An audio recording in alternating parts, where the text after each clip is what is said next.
If you're tired of getting eye cream all over your fingers at night, you have to look at this. This retinol eye stick was provided to me so I could try it out and show it to you. And honestly, I may never go back to traditional eye creams. Instead of squeezing a cream out and trying to dab it on perfectly, you just glide this stick right under your eyes and it's quick, it's mess free, and it takes about 2 seconds to apply. So let's go ahead. Easy as that.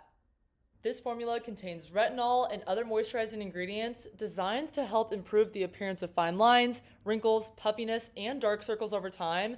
Now, if you're just getting into retinol, don't expect overnight results. Most skincare products take several weeks of consistent use before you start noticing visible changes, so patience is key. And one thing I really like about this is how hydrating it feels without being heavy or greasy. My under eye area feels moisturized and it layers nicely with the rest of my skincare routine. And a lot of people ask if this helps with puffiness. While everyone's skin is different, the formula is specifically designed to target appearance or puffiness or those tired looking eyes. It's also travel friendly. It's a solid stick, so you can easily just toss it into your bag, your carry-on, or your makeup pouch without worrying about it spilling. So if you're looking for an easier alternative to traditional eye creams and want something quick, portable, and so simple to use, you have to check this out and let me know what you think.